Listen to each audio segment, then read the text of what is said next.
दक्षिण भारत के वो घने जंगल जहां सूरज की रोशनी भी अंदर आने से थी, वहां एक ऐसी खामोशी रहती थी जो सिर्फ उन्हें पता थी, जो जंगल के राज जानते थे। और इन जंगलों की मिट्टी में दफन था एक ऐसा खजाना जिसे दुनिया चंदन कहती थी। एक ऐसी लकड़ी जिसका 1 किलोग्राम एक आम इंसान की कई महीने की कमाई के बराबर बिकता था। और जहां इतना बड़ा खजाना हो, वहां लालच भी उतना ही बड़ा होता है। ये एक पूरी काली दुनिया थी, एक ऐसा बिजनेस जो करोड़ों में खेलता था। और इस काली साम्राज्य का एक ही राजा था, वो था वीरप्पन। भारत का सबसे बड़ा और सबसे लंबा मैनहंट, 20 साल, 100 करोड़ रुपए और एक आदमी। 1952 से 2004 तक एक आदमी जिसने 3 राज्यों की पुलिस के पसीने छुड़ा दिए, लगभग 184 लोगों की जान ली और 500 हाथियों का खात्मा किया। 100 करोड़ रुपए से ज्यादा का साम्राज्य बनाया और फिर भी 20 साल तक कोई उसे पकड़ नहीं सका।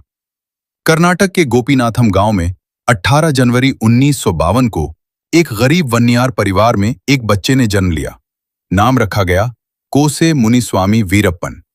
तमिल में वीरप्पन का मतलब होता है बहादुर, और यह नाम आगे जाके पूरा भारत जानेगा।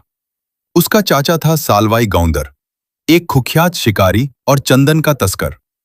छोटा वीरप्पन दिन रात जंगल में उनके साथ घूमता। जंगल की हर पेड़, हर पत्थर, हर पगडंडी उसकी मुट्ठी में आ गई। जंगल सिर्फ उसका घर नहीं था, जंगल उसकी शक्ति थी। अब शुरू होती है कहानी छोटे वीरप्पन की, या यूं कहें सबसे बड़े वीरप्पन की। 13 साल की छोटी सी उम्र में पहला शिकार किया और एक भारी भरकम हाथी को केवल उसके दांतों के लिए मारा दिया, और 17 साल की उम्र आते आते पहला इंसान मार दिया। और 18 साल में वीरप्पा ने अपना खुद का गिरोह बना लिया। 150 आदमी, एक उनका राजा, जंगल का राजा। वीरप्पा का साम्राज्य 3 राज्यों में फैला था, तमिलनाडु, कर्नाटका और केरला। 6000 स्क्वायर किलोमीटर का जंगल। 25 सालों में उसने 500 हाथियों का शिकार किया, 113 करोड़ रुपए के चंदन की तस्करी की, और जो भी रास्तों में आया वो खत्म हो गया। जंगल के गांव वालों के लिए वो एक हीरो था। वो उन्हें पैसा देता, बीमार लोगों की मदद करता, इसीलिए एक भी गांव वाला पुलिस का मुखबिर नहीं बना। यही था उसका सबसे बड़ा हथियार, लोगों का प्यार। 1990 में वीरप्पन ने शादी की। दुल्हन थी मुथुलक्ष्मी, सिर्फ 14 साल की। 1986 वीरप्पन एक छोटी सी गलती कर बैठा। बेंगलोर में बंदूक और असलाहा खरीदने आया था, अपने जंगल से बाहर, और किसी ने पुलिस को खबर कर दी। पहली बार जंगल का शैतान पकड़ा गया। पुलिस वालों ने समझा अब यह टूट जाएगा, लेकिन वीरप्पन ने एक भी राज नहीं उगला। वो जानता था जंगल उसका इंतजार कर रहा है। और फिर वो हुआ जो भारत की पुलिस हिस्ट्री में एक काला दाग बन गया। गार्ड्स ने रिश्वत ले ली, सीनियर ऑफिशियल्स ने आंखें बंद कर ली, और एक रात वीरप्पन की सेल का दरवाजा खुला। कोई आवाज नहीं, कोई अलार्म नहीं, सिर्फ खामोशी, और वीरप्पन उन्हीं जंगलों में गायब हो गया जहां उसका साम्राज्य था। बाद में वीरप्पन ने एक इंटरव्यू में खुद कहा, मैं जंगल की तरफ भागा, वो जंगल मुझे जानता था। मैं एक पहाड़ पे पहुंचा और सोचा, क्या तुम मुझे पकड़ सकते हो? कभी नहीं। जंगल में वापस आकर उसने सोचा, ये सरकार ने मेरे साथ अच्छा नहीं किया, अब इन सब पर मेरी बंदूक चलेगी। जंगल के शैतान ने सरकार से बदला लेने की कसम खाई, और अगले 18 साल तक वो कसम पूरी की। पुलिस इंक्वायरी में सीनियर ऑफिशियल्स का नाम आया, सबूत मिला, गार्ड्स ने रिश्वत ली थी। लेकिन वीरप्पन, वो जंगल की गहराइयों में खो चुका था, और अब वो सिर्फ डाकू नहीं रहा, अब वो एक दुश्मन था, सरकार का, पुलिस का, और उन सब का जो उस रात रिश्वत लेके सोए थे। जंगल के अंदर वीरप्पन की एक अलग ही दुनिया थी। 150 लोग, उनका अपना कानून, अपना कोर्ट, अपनी सजा। जो भी गैंग से गद्दारी करता, उसकी लाश चावेरी नदी में मिलती। जो वफादार रहता, वीरप्पन उससे अपनी जान से ज्यादा प्यार करता। गैंग के लोग उसे अन्ना बोलते थे, बड़े भाई, क्योंकि जंगल में सिर्फ वही उनका परिवार था। उसकी गैंग कोई आम डाकुओं का टोला नहीं था, ये एक प्राइवेट आर्मी थी। AK-47 से लेकर लैंडमाइंस तक सब कुछ था उनके पास। और जंगल की हर पेड़, हर नदी, हर रास्ता उन्हें जबानी याद था। इसलिए 20 सालों में 2000 पुलिस वाले उन्हें नहीं पकड़ सके। वीरप्पन की सबसे बड़ी ताकत पुलिस की कमजोरी थी। कर्नाटक पुलिस जंगल में जाती, वीरप्पन तमिलनाडु में छुप जाता, और जब पुलिस तमिलनाडु जाती, वीरप्पन कर्नाटक चला जाता। 2 राज्यों की पुलिस एक साथ काम नहीं कर सकती थी।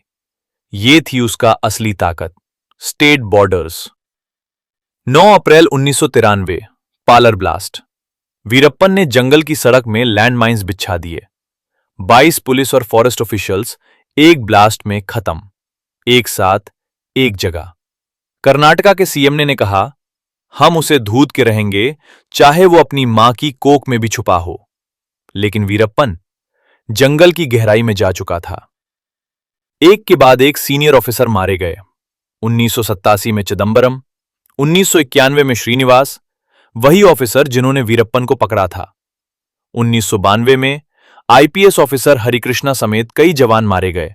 वीरप्पन के सिर का इनाम 5 करोड़ रुपए से 50 करोड़ रुपए तक पहुंचा।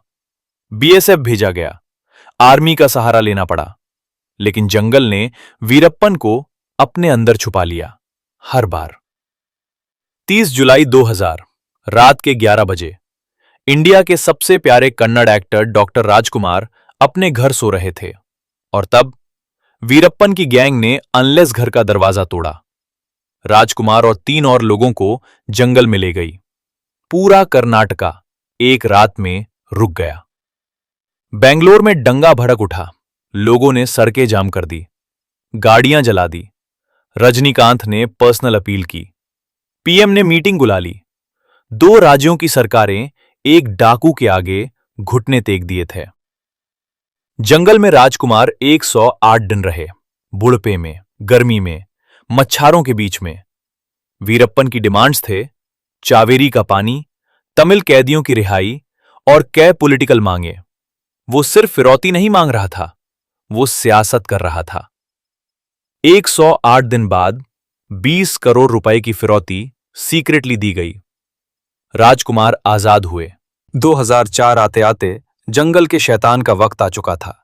उसकी फौज 150 से सिमत के 4 रह गईं। वो खुद बीमार था, आंखों में तकलीफ हो गई थी, जिसके इलाज के लिए उसे जंगल से बाहर आना पड़ता। और यही उसकी सबसे बड़ी गलती बनी। एसटीएफ चीफ विजय कुमार ने एक आखिरी प्लान सोचा, ऑपरेशन कोकून। 10 महीने की खामोशी, 3 हफ्ते की एग्जीक्यूशन और सिर्फ 45 मिनट की एक्शन। 18 अक्टूबर 2004, रात के 10 बजे, एक एम्बुलेंस पपरपत्ती के पास रुकी। ड्राइवर ने इंजन में खराबी का बहाना किया और चारों तरफ से एसटीएफ के जवान निकल आए। मेगाफोन पे आवाज आई, वीरप्पन, हथियार रख दो, सरेंडर करो। जंगल का शैतान गिर गया। 20 साल के संघर्ष का 100 करोड़ रुपए का खर्चा, 2000 जवान और अंत में एक एम्बुलेंस और 20 मिनट। ऐसे ही और भी कहानी आपको सुननी है तो प्लीज लाइक करें, सब्सक्राइब करें।